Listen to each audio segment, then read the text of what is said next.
وَلَقَدْ يَسَّرْنَا الْقُرْآنَ لِلذِّكْرِ فَهَلْ مِن مُّدَّكِرٍ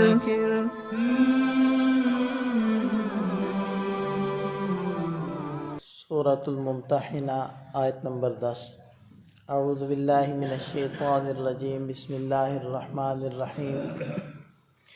یا ایہا الذین آمنوا اذا جاءکم المؤمنات مہاجرات فامتحنوہن اللہ اعلم بایمانہن فإن علمتموہن مؤمنات فلا ترجعوہن الی الکفار لا ہن حل لهم ولا هم يحلون لهم وآتوهم ما أنفقوا ولا جناح عليكم أن تنكحوهن إذا آتيتموهن أجورهن ولا تمسكوا بعصم الكوافر واسألوا ما أنفقتم وليسألوا ما أنفقوا ذلكم حكم الله يحكم بينكم والله عليم حكيم۔ وَإِنْ فَاتَكُمْ شَيْءٌ مِّنْ أَزْوَاجِكُمْ إِلَى الْكُفَّارِ فَعَاقَبْتُمْ فَآتُوا الَّذِينَ ذَهَبَتْ أَزْوَاجُهُمْ مِثْلَ مَا أَنفَقُوا وَاتَّقُوا اللَّهَ الَّذِي أَنْتُمْ بِهِ مُؤْمِنُونَ۔ صلح حدیبیہ 6 ہجری کے اندر ہوئی، اور اس صلح کے اندر مسلمانوں کے اوپر جو شرطیں لگائی گئی تھیں مشرکین کی طرف سے، ان میں سے اکثر شرطیں ایسی تھیں کہ جس میں مسلمان دب کر صلح کر رہے تھے، اور اس کی وجہ سے حضرات صحابہ کرام کے اندر غم اور غصہ موجود تھا۔ لیکن نبی پاک صلی اللہ علیہ وسلم نگاہ نبوت سے یہ دیکھ رہے تھے کہ اللہ تعالیٰ اس کو فتح مبین فرما رہے ہیں، تو یہ اگرچہ ہم دب کر صلح کر رہے ہیں لیکن یہ قریب ایک فتح کی پیشن گوئی ہے یا اس کا پیش خیمہ ہے۔ تو انہی شرائط میں سے ایک شرط یہ بھی تھی کہ اگر کوئی شخص مکہ مکرمہ سے بھاگ کر مدینہ طیبہ جاتا ہے تو مدینہ والوں کو واپس کرنا ہوگا، اور اگر کوئی شخص مدینہ طیبہ سے بھاگ کر واپس مکہ مکرمہ جاتا ہے تو مکہ والے اس کو واپس نہیں کریں گے۔ تو یہ معاہدہ لکھا گیا، اور ابھی تک لشکر اسلام حدیبیہ کے مقام پر ہی تھا کہ ایک صحابی حضرت ابو جندل رضی اللہ عنہ وہ بھاگ کر وہاں پہنچے۔ تو اس معاہدے کے مطابق نبی پاک صلی اللہ علیہ وسلم نے ان کو واپس کیا۔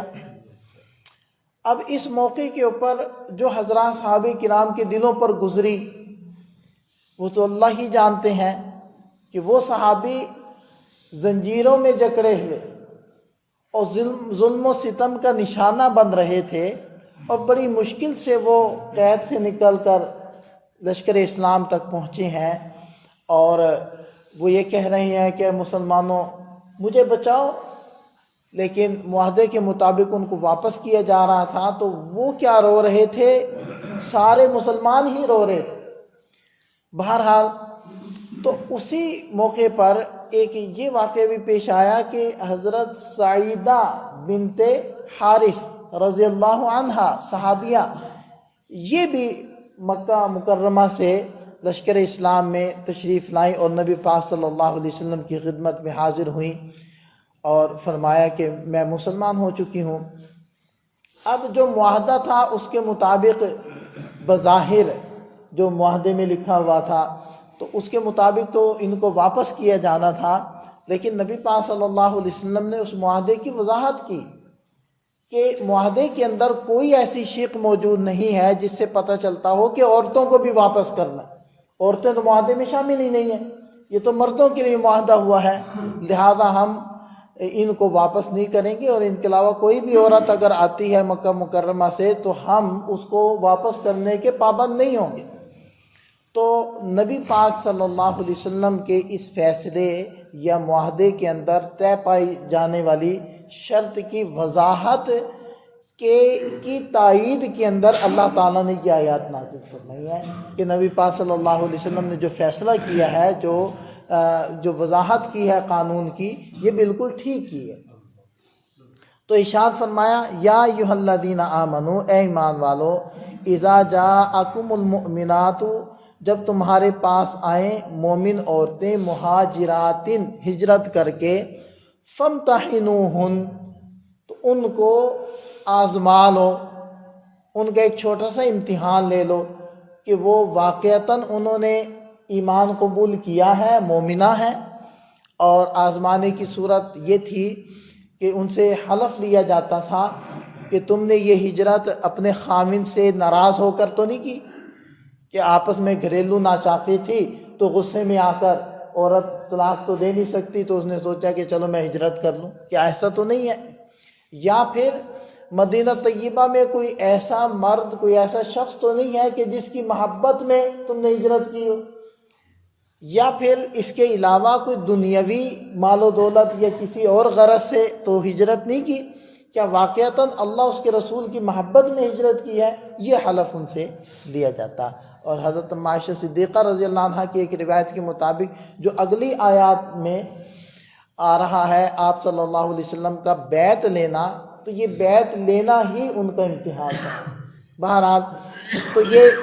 ظاہری طور پر مسلمانوں کو حکم ہوا کہ آپ لوگوں نے ایک مرتبہ ان کو جانچ لینا ہے، ویریفیکیشن کر لینی ہے کہ واقعتاً انہوں نے اسلام قبول کیا ہے۔ اللہ اعلم بایمانہم، اور اللہ ہی ان کے ایمان کو زیادہ جانتا ہے۔ ظاہری بات ہے تم دل چیر کر نہیں دیکھ سکتے،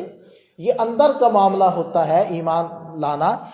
تم ظاہر سے ہی فیصلہ کر سکتے ہو، لہذا ظاہری طور پر تم لوگ آزما لو، بقیہ اللہ بہتر جانتا ہے کہ کس کا ایمان ہے اور کس کا نہیں ہے۔ فَإِنْ عَلِمْتُمُوهُنَّ، پھر اگر تم یقین کر لو کہ وہ عورتیں مؤمنات، مومنہ ہیں، فَلَا تَرْجِعُوهُنَّ، تو ان کو مت لوٹاؤ، إِلَى الْكُفَّارِ، کفار کی طرف۔ لَا هُنَّ، نہیں ہے وہ عورتیں، حِلٌّ لَهُمْ، ان کافروں کے لیے حلال، وَلَا هُمْ، اور نہیں ہے وہ کافر، يَحِلُّونَ، حلال، لَهُنَّ، ان عورتوں کے لیے۔ یہ عورتیں ان پر حلال نہیں رہی اور وہ مرد ان کے اوپر، ان کے لیے حلال نہیں رہے۔ یعنی اس سے پہلے تو مسلمان کا کافر سے نکاح یا کافر مرد کا مسلمان سے نکاح وہ چل رہا تھا، یعنی حرمت کا ابھی تک کوئی حکم نازل نہیں ہوا تھا۔ جب مکہ مکرمہ میں بہت سارے مرد مسلمان ہو گئے ہیں تو بہت سارے ایسے تھے کہ ان کی بیویاں مسلمان نہیں ہوئی تھیں، اسی طرح بہت ساری عورتیں مسلمان ہو گئی تھی اور مرد ابھی تک مسلمان نہیں ہوئے تھے، یہاں تک کہ ہجرت ہوگی۔ تو ہجرت کے باوجود بھی یہ قصہ موجود تھا کہ مومن عورتیں وہ موجود تھی مکہ مکرمہ میں جبکہ ان کے خاوند مسلمان نہیں ہوئے تھے۔ تو یہ دین کا مختلف ہونا، اس کی وجہ سے حرمت کوئی ابھی تک حکم نازل نہیں ہوا تھا، یہ اس موقع پر نازل ہوا ہے کہ جب دین مختلف ہو گیا تو اب نکاح آپس میں جائز نہیں ہے، تو نکاح ہی ختم ہو چکا ہے، یہ ایک دوسرے کے لیے حلال نہیں رہی۔ وَآتُوهُمْ مَا أَنفَقُوا، اور تم ادا کر دو، یہ مسلمانوں کو حکم ہو رہا ہے کہ وہ عورتیں تو آ گئی تمہارے پاس، بیویاں تو وہ کسی اور کی تھیں، ان کے کافر خاوند مکہ مکرمہ میں ہیں، تو ان کافر خاوندوں نے نکاح کرتے ہوئے جو مہر ادا کیا تھا وہ مہر واپس کریں گے مرد مسلمان مدینہ طیبہ کے۔ تو ارشاد فرمایا وَآتُوهُمْ، اور تم ان کافر کفار کو ادا کر دو، ما انفقوا، وہ مہر جو انہوں نے خرچ کیا تھا، یعنی ان عورتوں سے نکاح کرتے ہوئے ان عورتوں کو دیا تھا۔ وَلَا جُنَاحَ عَلَيْكُمْ، اور تم پر کوئی حرج نہیں اس معاملے میں کہ تنکحوہن، کہ تم اب ان عورتوں سے نکاح کر لو، اذا آتیتموہن، جب تم ان عورتوں کو ادا کر دو، اجورہن، ان کے مہر، کہ اب یہ مکہ مکرمہ سے ہجرت کر کے آ گئی ہے مدینہ طیبہ، اب مسلمانوں کو یہ اجازت ہے کہ اب الگ سے ان کو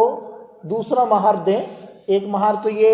مکہ کے کافر خامدوں کو ادا کر چکے ہیں نا، اب ایک نیا مہر ان عورتوں کو دیں اور ان سے نکاح کر لیں۔ تو بظاہر تو اس آیت مبارکہ سے یہ لگ رہا ہے کہ مہر کی حیثیت نکاح میں وہ شرط کے ہے کہ جب تک مہر نہیں ادا کرو گے تو نکاح نہیں ہوگا، لیکن دیگر دلائل کی وجہ سے باجماع امت یہ حکم ہے کہ مہر نکاح میں شرط کے طور پر نہیں ہے، البتہ ایک